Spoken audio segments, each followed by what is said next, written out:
Hey everyone, welcome to NFU's convention session on the role of biofuels in a new Congress and the new administration.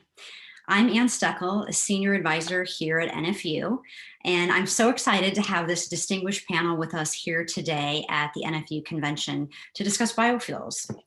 While I wish we were all together in person for our annual Lunch and Learn session and are able to catch up and see one another and have a great time as we always do, I am really excited that we still were able to have this session even though it's virtual, so we can all kind of make sure we have the latest and greatest on what's going on with biofuels, specifically because we do have a new Congress and a new administration.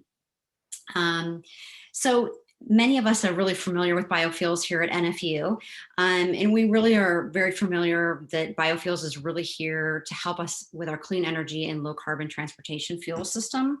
And as you guys all know, and we've talked about a lot, NFU is a really big advocate of moving to higher level blends of ethanol. And this has been a really difficult year for biofuels, certainly a difficult year for all of us. But there's been a lot of policy uncertainty, particularly in the last couple of years with small refinery exemptions, certainly with COVID, and just a lot of policy uncertainty. And so I think as we look forward to this new year, the new Congress, the new administration, we're all thinking pretty proactively that this might be an opportunity for our industry to really be on the offensive for once. Oftentimes we feel like we're on the defensive when we talk about renewable fuels. But this year I think will afford us some opportunities. And I'm really excited to hear from our two speakers who are going to talk to us a little bit more on that issue.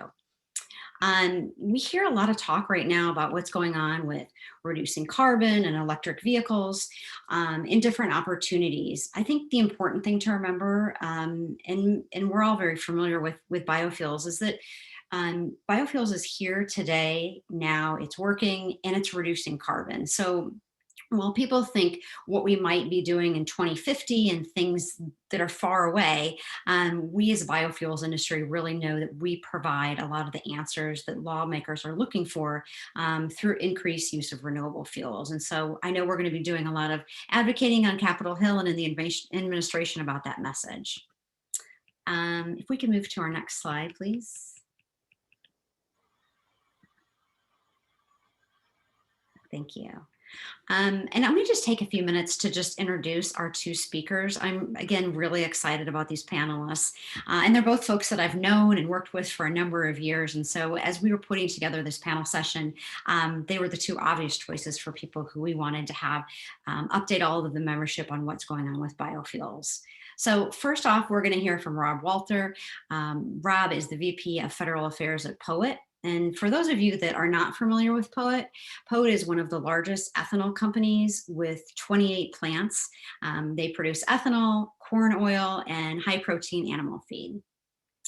Rob is the VP of Federal Affairs and works in DC. So Rob's really the voice of POET in DC, and he's a pleasure to work with. We're oftentimes in meetings together, advocating on behalf of the biofuels industry. And, we're just very grateful for POET's support and the great working relationship we have with them. Prior to working for POET, Rob worked at Third Way on Capitol Hill. And so he is a pro and is very versed in energy policy. Our next speaker today, he actually needs no introduction, as he is the president of the South Dakota Farmers Union. Doug Somkey is one of the most passionate, thoughtful, effective leaders in the country. Really has the voice of farmers and is a very passionate advocate. Doug is deeply versed in ethanol issues, and for me personally is someone I turn to a lot for advice. So I'm really happy that Doug can be with us today. Thank you guys both. And with that, I will go ahead and turn it over to Rob, and then Doug will speak, and then hopefully we'll have some time for question and answer. If there are questions that come up along the way, there's the Q&A chat box on the bottom right of your screen. Put it in there. We'll be collecting all of them and then doing the Q&A at the end. So again, thanks everybody. And with that, I will turn it over to Rob. Thanks, Ann.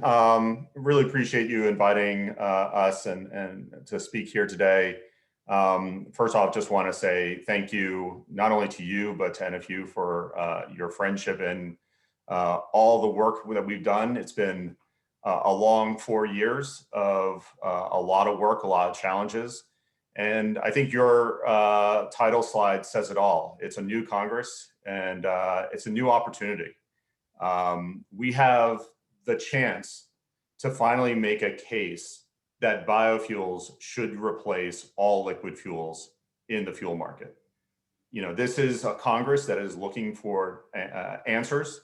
They're looking to move legislation for a host of different reasons. And really, biofuels checks a lot of the boxes that they are trying to check. And so I just want to, first of all, again, just express my thanks to NFU, a great partner, a great ally, and many, many more fights to come. So looking forward to work with you for the next 4 years. So I want to turn to this presentation, and I think a lot of you are going to have the impression of, well, duh, biofuels is a short, mid, and long-term solution. It's a mid, it certainly has a short-term solution in terms of E15. There's a midterm solution in terms of higher blends like E30. And then there's a long-term answer to energy challenges because we can drive to zero carbon. But a lot of folks in Congress and also in the administration may not have had a whole lot of exposure to biofuels. There's a lot of talk about EVs, and there's some talk about hydrogen. And sometimes you feel like biofuels gets lost in the mix. And so what I wanted to do today with this presentation was kind of give you our view of how we're discussing this stuff in Washington and why we think there's an opportunity here today. So, there we go. So, like I said, short-term E15. It's a legal fuel. It can be used in 95% of vehicles that are on the road right now. 98% of the vehicle miles traveled in this country can be traveled on E15.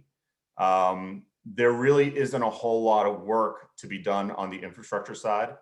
We can pump this. We can produce this. It's ready to go.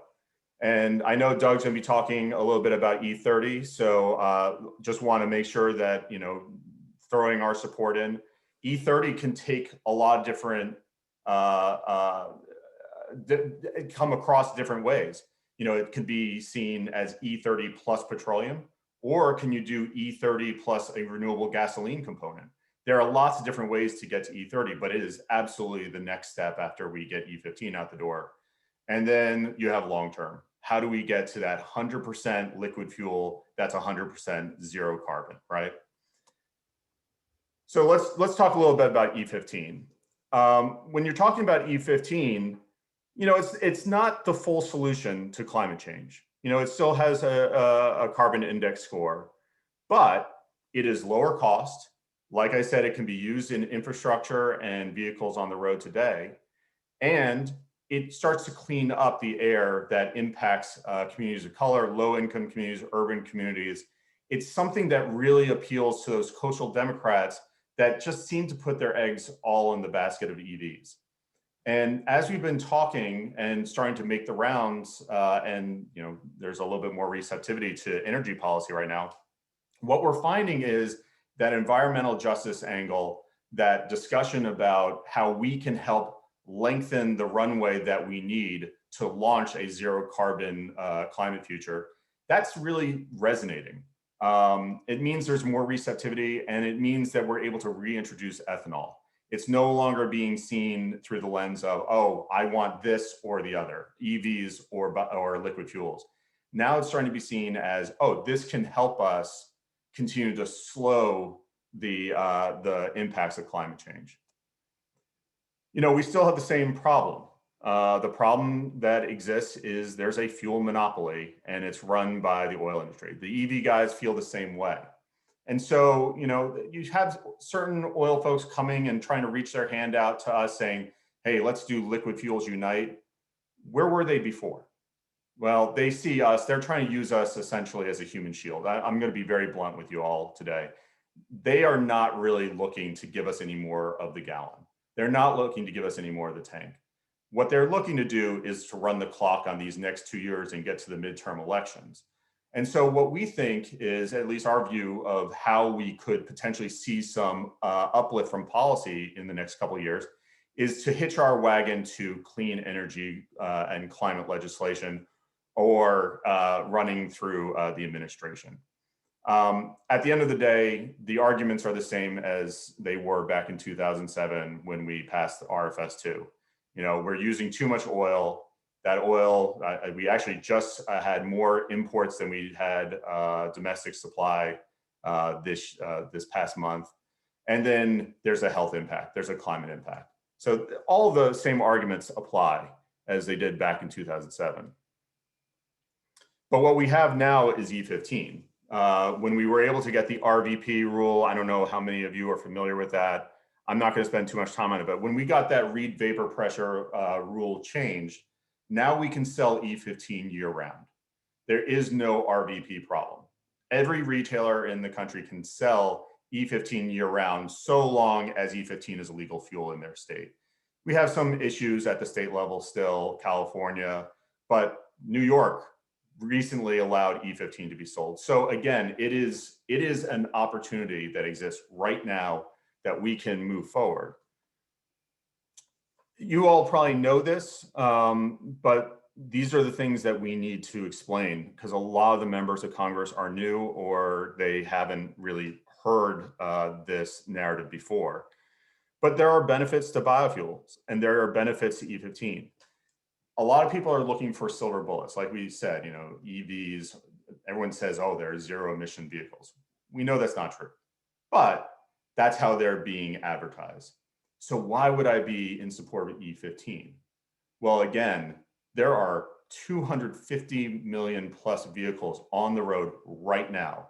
No matter what you do to efficiency standards, no matter what you do to put your thumb on the scale to EVs, those 250 million vehicles are going to be consuming energy and are going to be driven. And I would make the argument that as you try and push out more expensive vehicles, those legacy vehicles, the legacy internal combustion engines, are going to be around much longer. I don't know how many folks noticed the Super Bowl ad with Will Ferrell this year, really pushing for a war with Norway on electric vehicles. Did you see the car that he was riding in? That's a $100,000 Hummer. Now, maybe everyone on this Zoom can afford that, but I can't. And I think there are a lot more people like me who cannot afford that type of technology. So how do we bring them along for the ride? How do we bring people who can't afford a $100,000 automobile, or don't have access to charging stations, or can't get to a place where they're ready to make that conversion? How do we get them to come along for this zero carbon drive that Democrats are pushing for? Well, again, E15, it can be used in the car that they drive right now. So that's a big thing that we are trying to explain to folks on the Hill. And then, recognizing the benefits of E15, you all probably, again, know this. Happy to share this PowerPoint afterwards if that's of use to folks. But it really comes down to climate. We know that ethanol is 46% cleaner. I'm actually going to go through a study that Poet helped fund that recently came out. Hopefully folks are aware of it, but if not, after this, you will be.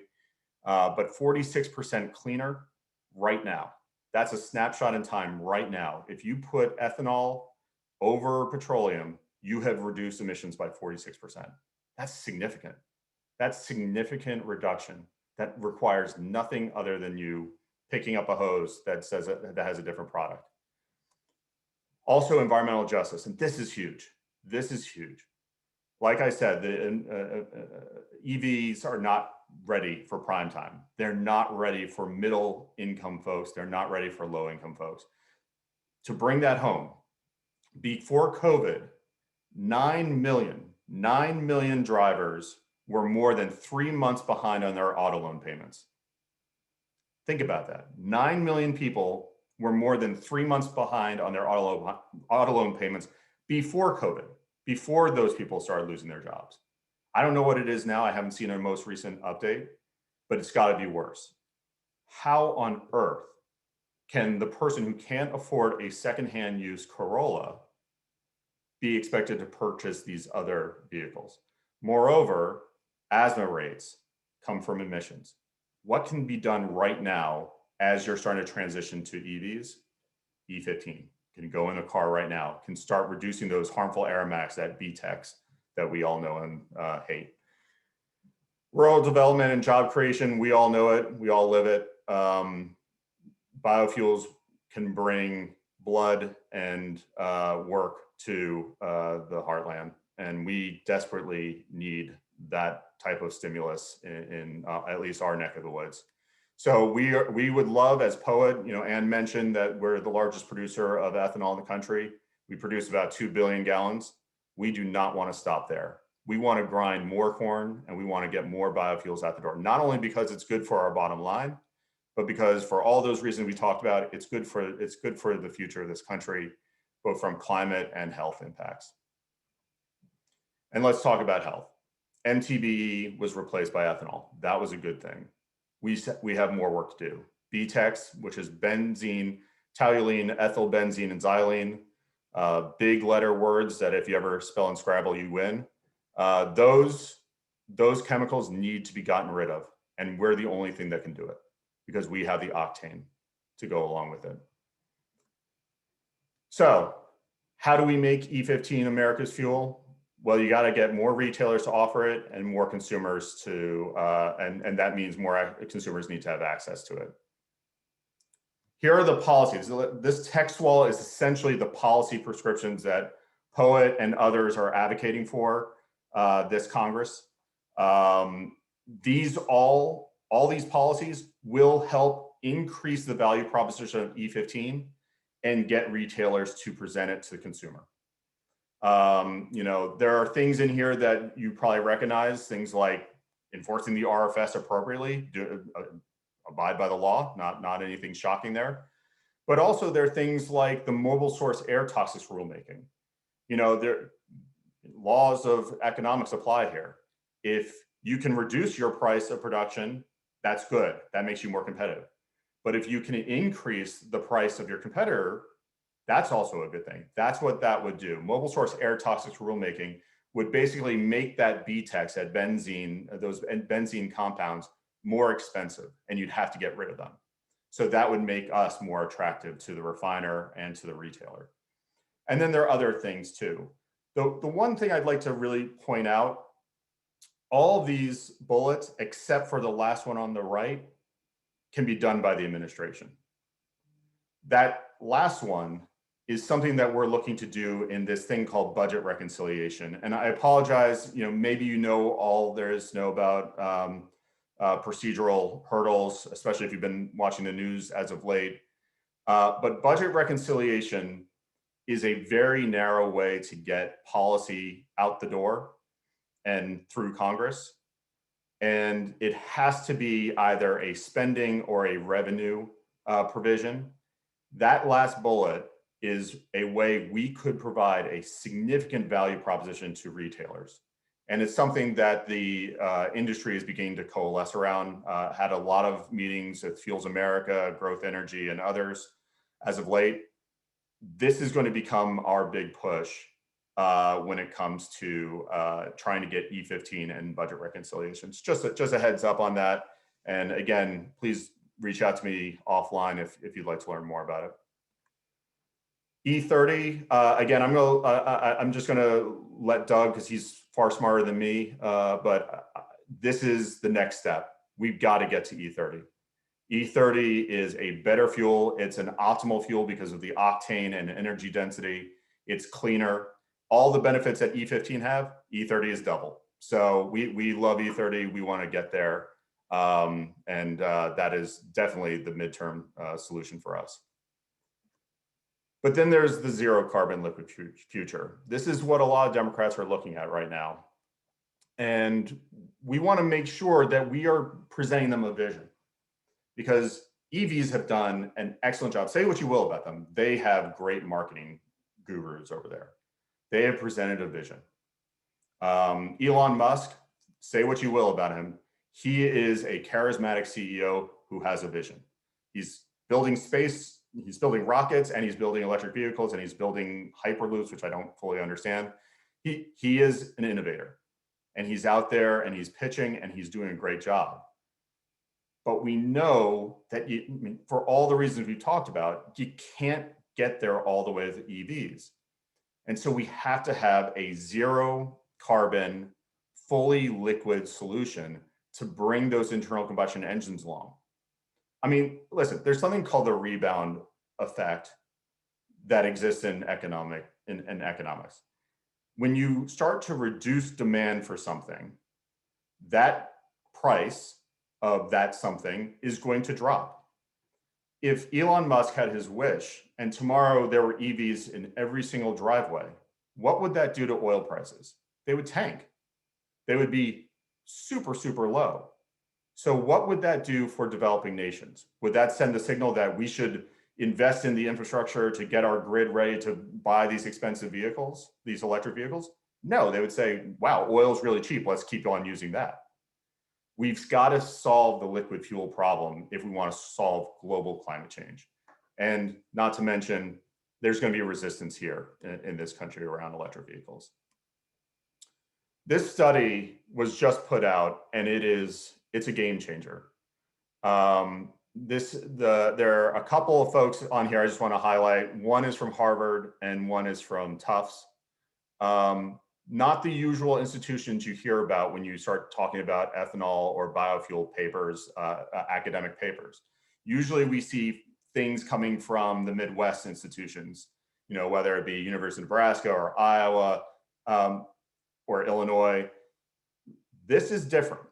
This is something where you have the ivory tower that a lot of the folks in the Obama and Biden administrations listen to saying, wait, we have a liquid fuel solution and it's here already. This is the snapshot. These numbers are essentially where ethanol exists right now. 51 grams of carbon per megajoule, okay? That 51 is not good enough according to the ultra environmental groups, right? That's not sustainable. It is 46% less than gasoline, so that's a good, but it's not all the way there. What the study does is it looks at the history of how ethanol has been evaluated, sees that it's coming, the trend line, I'm not sure if I drew a line through it, you would be able to see. The trend line is coming down. We're getting more efficient. We're adopting better practices. But our farmers are adopting better practices. The trend line is fantastic. We went from something that took more energy to create in the 1990s to something that's 46% fewer emissions than gasoline today. We can do even better. And this study looks at that and look at this. We can become a carbon sink. That 51 grams of carbon per megajoule that we currently are putting into the atmosphere can become something where we're pulling CO2 out. That is tremendous. And these are not hard to do items. If you look, using wet distillers grain rather than drying them, using wind or solar power at our facilities, using biogas, CO2 sequestration, wind, solar power for CO2 sequestration, reducing the fertilizer needs. These are things that are already starting to move in that direction, and we can get there. And all of a sudden, we have a zero carbon solution, which is even better on a carbon score than electric vehicles. I mean, that's something to be optimistic about, but that optimism has to translate into the story we're telling to the Hill. We have to give them a vision. And it can't just be us. It has to be other folks too. So that's a lot of the work that we're doing right now at Poet. This is just a nice glossy infographic way of presenting the exact same information. And this is something that we're handing out to the Hill. I'm going to hand it back to Ann and turn it over to Doug, but electric vehicles, they are sexy, they look good, but are they the solution? Are they the silver bullet? I think we're starting to see the news pick up. And now that we have to legislate, Now that the math has to work, as people sharpen their pencils, they're starting to say, wait a minute, there are 256 million vehicles on the road. What do we do about them? That is the opportunity. So, and thank you for the opportunity to present today. Really appreciate it, and looking forward to any questions later on. Thanks so much, Rob. That was great. Really appreciate it. Very informative. Just wanted to remind folks, if you do have a question, please feel free to put it in the Q&A. Some people have been contacting me directly with questions, which is great too. Whatever you're comfortable with, hopefully we'll have some time to run through some of those. And I wanted to just add something on quickly to what Rob said. I mean, certainly the tragedy that we saw in Texas really puts or should put a big pause in what people are thinking about electrify everything movement. It is very scary if we put all of our eggs in one basket. And so I appreciate you mentioning that. I know, Doug, you're going to speak a little bit more about it, but wanted to just highlight that since you had that up, Rob. So with that, I will turn it over to Doug Somkey for his PowerPoint. Thanks, Doug.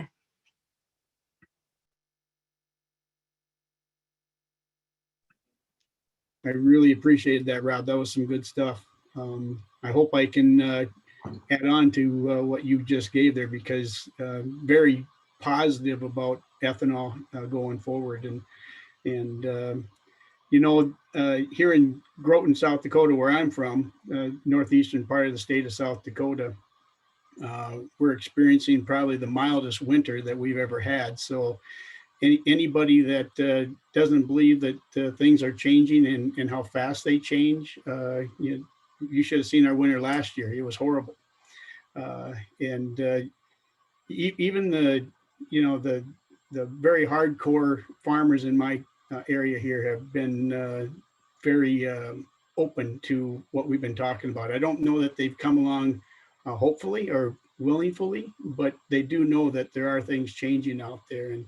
And the precision ag thing is really getting popular. You mentioned that, Rob, as well, that that's something that we are going to continue to see, and farmers can continue to use going forward. Well, as Ann said, my name's Doug Somkey, and I'm president of South Dakota Farmers Union. Been here since 2005. And I've been very passionate about the ethanol industry ever since I started. It hasn't always been that way, but I just seen the positive things that it presents, and I learned from the likes of Ori Swayze. Anyone doesn't know Ori, he's just an icon in the ethanol industry, especially here in South Dakota. And unfortunately, we lost Ori here this last week, and so our hats go off to him, and we make sure that everyone around the country gets a hold of his family and lets them know what they thought of him, because he was a positive, strong guy in the area. Want to go to the next slide for me, please? So I basically want to talk about the repealing and replacing the EPA safe rule and carbon sequestration, and also that there is life after the RFS, kind of like what Rob was talking about. And then, of course, the auto challenges going forward, and then how E30 checks all these boxes. Next slide, please.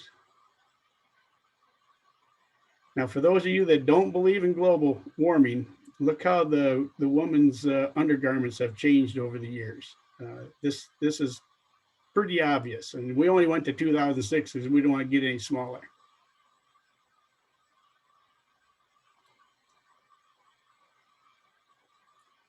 The ethanol industry, we need to repeal and place EPA's safe rule, and it gives us an opportunity to increase the ethanol blends up to E30, as Rob mentioned. And, getting to a 98 RON, 100 RON would triple the grind here in the country. And as Rob said, that's where we want to go. We got to have that type of growth in the industry and for agriculture going forward. And EPA and the automakers and many others have recognized that octane is the best coming from ethanol. And so that's one of the things that we've got to focus on. And this is something that we've been concentrating on, not only from this last administration, but we will in this next administration as well. And we also answered the carbon sequestration. Senator Thune, my senator, senior senator here in South Dakota, has introduced language to have EPA recognize the grit model, and that measures everything from from the well to the wheel. And for anyone that doesn't understand how that works, it's something that's very positive. I mean, as Rob said, uh, ethanol has really stepped up its game in that area, and not people like Ron Elverson from South Dakota here has done many studies in this area, and he spoke to our group here last year, and he did a very good job describing how we're storing carbon and how we're getting better at it. And actually, we're the only crop. Corn is the only crop that we raise that can store the kind of carbon with the high yielding corn that we raise compared to any other crop. There's no other crop that does that and gets to the zero emissions as quickly.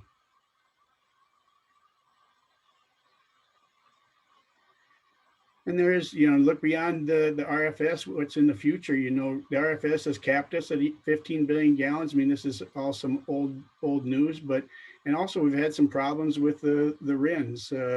And also, the RFS is going to be leaving us here in 2022. We don't know what's going to come after that. But quite honestly, RFS has done its job. I mean, I remember the days when Senator Daschle introduced the language, and I mean the optimacy that we had, and boy, people, we've done everything we could with it. Of course, we've had plenty of bumps along the way, as Rob pointed out with his presentation. The oil industry has done everything to throw everything but the kitchen sink at us and knock us off our feet. But the fact of the matter is, we're still here, and the reason we're still here is because it works and it's right. And it's the direction that we need to go if we really want to get to the position that everyone is saying we want to get to on climate change.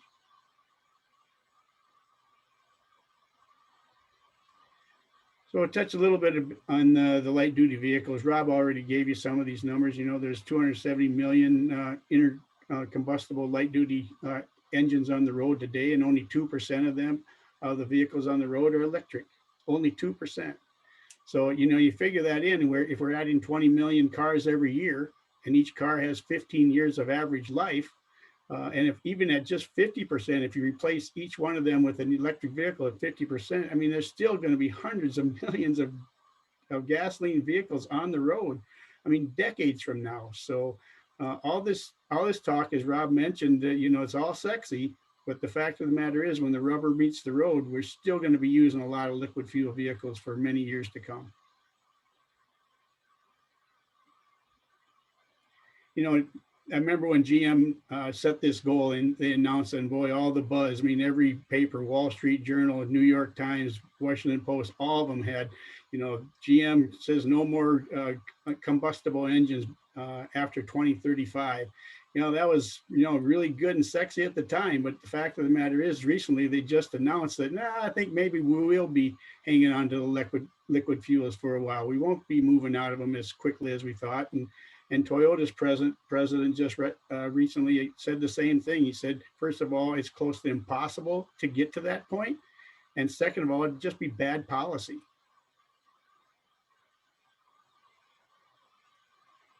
And this is just a quick sign of the cost of the EVs. I mean, they've got their problems. I mean, just the tax breaks that we've been giving them. I mean, and them haven't been going to common people like you or I. Them have been going to the very wealthy, rich people that can afford those type of cars, as Rob mentioned earlier.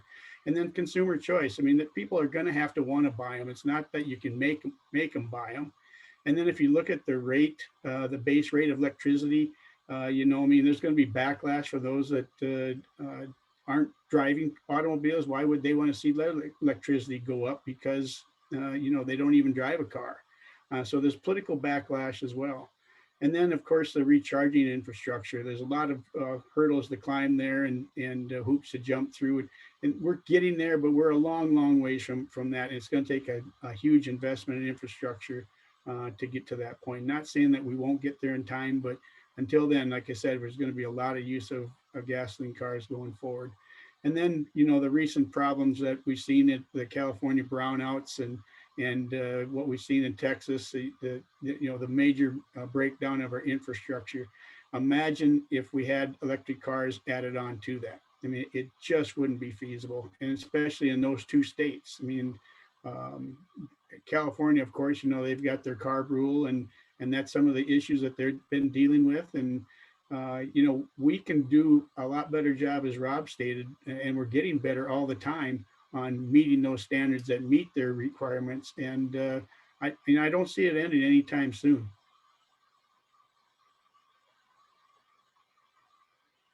Again, here's some of the costs that are laying out there. I mean, the peak loads. I mean, there won't be peak loads anymore. I was recently at a webinar where we were talking about the use of electric vehicles from suburbs around Sioux Falls getting into Sioux Falls, and how good this was going to be for electric companies, because their off time were going to be charge times now, and there's going to be good sales.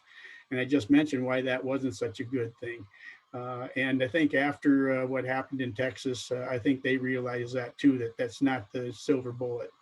And then, of course, the EVs are currently not paying any road tax. What are they going to do to offset those costs? So that's going to raise their costs as well. And then don't even mention the building of the batteries and the disposal of those batteries. I mean, the issues that we have there, child labor and whatnot in the mine. So there's a number of issues that they need to address before we even think about how soon or how fast they will come on board. And then this here, I just want to play this clip. Senator Daschle was recently speaking at the Iowa Renewable Fuels Summit. And then following it, there's another short clip of our junior senator, Senator Rounds, talking about the visiting with Senator Vilsack, or Secretary Vilsack on E30. So play them for us, please.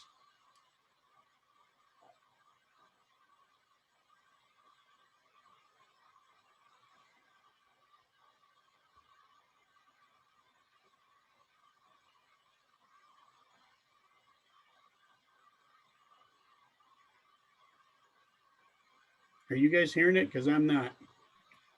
I'm not either. Emma, the video is moving, but we don't have any sound. All right. I will pull up the other video and we'll see if that works. One moment, folks.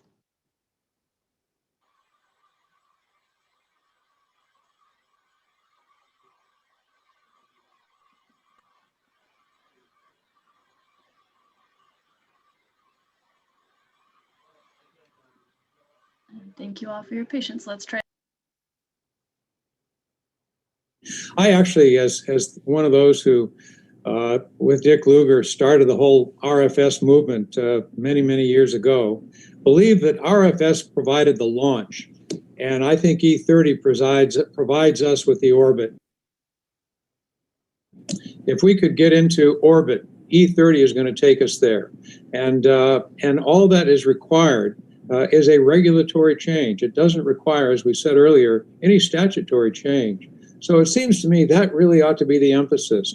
If we're looking for solutions to carbon, ethanol provides it. If we're looking for solutions to greenhouse gases, ethanol provides it. If we need solutions for high octane, ethanol provides it. But we're going to have to take it beyond E15 to get there. We need E30.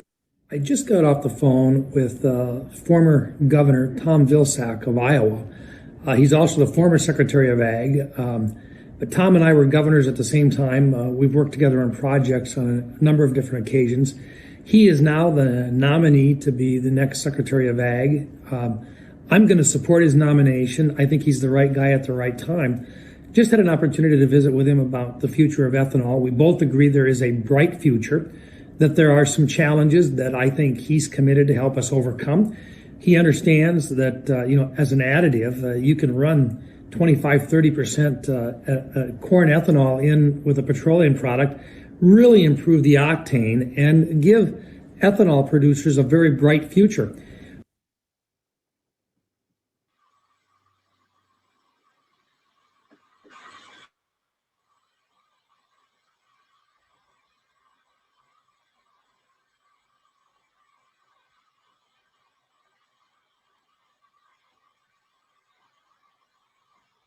There, thank you, Emma. Thank you for getting us through that. I just wanted to play that because it's just something that we've always been talking about. Senator Daschle's been talking about it. Senator Rounds has been talking about it. And so here we are today. You know, the RFS put us into orbit. It was the rocket booster. E30 is going to be the vessel to get us to the future and beyond. And that means that we're right now we're able to do this. We're able to provide clean air, low cost, low carbon needs with high octane ethanol blends. And right now we really don't need the FFVs. I mean, first of all, they're not making them anymore. And we've already proven by what we've done in Glacial Lakes studies with the E30 challenge that we got over 300 million miles on these vehicles now, and still nothing has happened, showing that it can't. These vehicles are more than capable of running on this high octane fuel, and the automakers is exactly what they want. And there will be a study coming out here real soon. I mean, the study's been going on for the last year, actually almost 2 years now. The Nebraska State vehicles are running on through EPA study. And so hopefully by Monday or Tuesday, Ann will be presenting that study and showing how well that's turned out. Actually, I've seen some of the numbers, and they are pretty almost right in time with what we've shown at Watertown. So again, we've been studying this thing. We've been here. If gasoline had to be studied as much as ethanol had to be studied, we'd have never ever had got away from the horse and buggy. We've studied the ethanol of death, and these studies have definitely come to prove again that it's the right fuel for the future.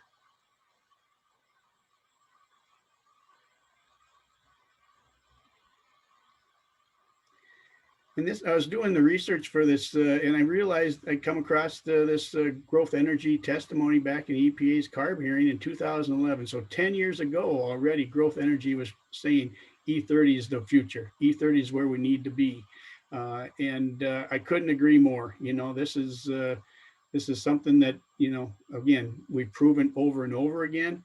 We've been talking about it for a long time, and this administration is the administration we need to get to this point in time for not only for our country, for cleaner air, for getting rid of the carcinogens, but for cleaner water, and then for our economy, for our people, for a better future. And I'm just really excited about the work that we've been doing with some of the administration already, and looking forward to what we do, going forward.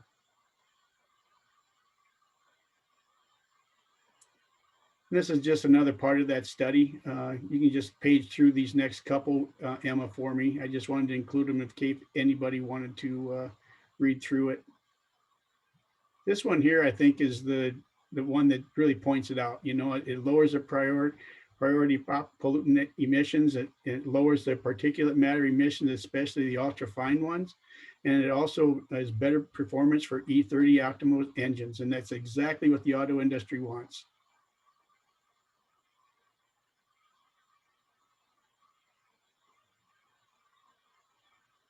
You can go to the next slide. Thank you.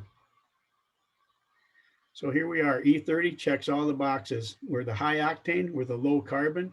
It harmonizes all the effects, the greenhouse gas, the carbon storage, the cleaner fuel for the future, for the cleaner water, for the cleaner air and cleaner environment. And then also the high octane, the better performance and the efficiencies of today's gasolines. And as Rob said, I think there's going to be better things coming. Every day there's new news. Every time you look, read anything new about ethanol, there's a new study that comes out and makes it even better. And one last thing I'd like to point out is that the South Dakota Farmers Union has been working with a number of the other Farmers Union states, building a coalition to work with Tom and his group. And Ann has been a big part in this, putting this group together. This high octane, low carbon alliance addressing these issues, and mainly for the renewable energy of the future. And, we can all talk about low carbon. I mean, that's kind of seems to be the buzzword lately, but if we don't include high octane to be in that as well, we're kidding ourselves. And like I said before, the studies are all showing that high yielding corn is the only crop that we replant every year that has the capability to getting close to E0 emissions as we are going today. And what I'm also hearing is, I just talked to John Hansen this morning, and he was telling me about some of the ethanol plants that are starting to use or capture their own carbon and put it into greenhouses. Well, I also got the release from Glacier Lakes Energy here just yesterday, immediate release for Glacier Lakes Energy joining the carbon capture project of the Summit Carbon Solutions. So that's happening out there as well. And they're basically going to take this carbon and store it in empty wells up in North Dakota. Again, more innovative ways to make sure that we're getting to zero emissions. So in life, there's 11 things I've learned, and they all come from Noah's Ark. One is don't miss the boat, and remember that we're all in the same boat, and plan ahead, because you never know when it's going to be raining. And Noah built the ark when it was raining. And then stay fit. When you're 600 years old, someone might ask you to do something really big. And don't listen to critics. Just get on with the job at hand and get it done. And then build on the future highland, and then also travel in pairs for safety. And speed isn't always an advantage because the snails are on board with the cheetahs. And when you're stressed, float a while. And remember, the Ark wasn't built by amateurs. It was built by amateurs, and the Titanic was built by professionals. And the last one is my favorite. No matter the storm, when you're with God, there's always a rainbow waiting. So with that, I appreciate your attention and look forward to any questions you may have. Doug, thank you so much. That was really fantastic. I especially liked your last slide. I found it very inspirational and also funny, which is good for all of us on a Friday afternoon. One thing you mentioned, Doug, that I thought was really interesting in your conversation with John Hansen, who is our president from Nebraska Farmers Union, is the carbon capture storage issue. Back when Roger Johnson was the head of the National Farmers Union, he spoke to the Carbon Capture Coalition when we could all actually meet in person, whenever that was. It seems like 10 years ago. I think it was 2 years ago now. We both went to the conference, and the amount of interest that people have in this ability for ethanol to play an additional role in carbon reductions was really impressive. And the reaction that we saw from a lot of people in the energy space to additional ways that ethanol can lower carbon reductions was really positive. So I'm glad that you mentioned that. And I'm also glad to see that more plants are doing that, because that had been, depending on where you are, where your plant is located, sometimes it's not feasible for folks, or income that the plant is having, or other concerns that they may have. But that is an additional way for us to continue to lower our carbon, which I think tied in really nicely, because Rob, the study that you talked about was incredibly impactful. I mean, anybody who hears those numbers would say, well, why aren't we blending more ethanol? Why aren't we using more ethanol? This is a no-brainer. This is here today. We can do it. We don't need to buy a new car. We don't need to do anything differently. And so I really want to thank you, Rob, for talking to us about that, because that was really helpful for our folks who are not only listening now, but many of our members who will listen to this later, and really need to hear that messaging when they're talking with their lawmakers, when they're talking to just everybody in their community, right? Like kind of re-educating ourselves about the importance of ethanol. So awesome job. Thank you, guys. Rob, we were talking, while we're talking about the study, we did get a question about your study that I wanted to just relay. It says, why was wind solar listed twice on the green shaded carbon sink screen in your presentation? Yeah, sure. So I probably just went through it too quickly. If you saw that screen, and again, hopefully the presentation, I know we're recording, but happy to go through it in finer detail. If you look at that chart, there is both the electricity generation for the plant itself that can use wind and solar, but then there's also the energy that's needed to capture the carbon. So that's often referred to as parasitic load. that's the type of stuff that, you have to actually condense this gas. So POET actually is the largest CO2 capturer in the industry. Now, our CO2 has gone into food grade uses. It goes into beverage. It goes towards livestock. And I guess I just flag that, right? For the folks here who have livestock interests, we have to balance that need as well. I mean, remember the food versus fuel fight that we all went through on, is there going to be enough corn to go to both ethanol and to meet our feed needs? The last thing we want to do is get into the same situation with CO2. Is there enough CO2 to go into underground enhanced oil recovery, or EOR, those wells that Doug was talking about, and also provide to our food folks? The good news is there's plenty. We can capture, but it's going to take the right types of policies to incentivize both activities. You don't want to favor one over the other. And so, the stuff that Mr. Thune is looking at right now that Doug referenced is trying to take account of that nuance. And I just encourage those of you that might be wading into those issues to make sure that we say, we're not going to favor one activity over the other. We want to encourage more capture writ large. And that's going to be great for our industry. And it's going to be a value proposition that we can push back into the growers and our producers as well. That's great. Thank you, Rob. Let's see, we have a few more questions here. Isn't it time to start recognizing the huge impact of removing the starch and sugar from 1/3 of the corn crop and resulting reduction in emissions and increased efficiency in livestock feeding? Yeah, it's something that we've always been aware of. It's not been at the top of the list. I can tell you right now, as a farmer that feeds that product, there's nothing better. There just isn't. I mean, first of all, the cattle get addicted to it. They kind of they turn their nose up at any other feed when you come without that in it.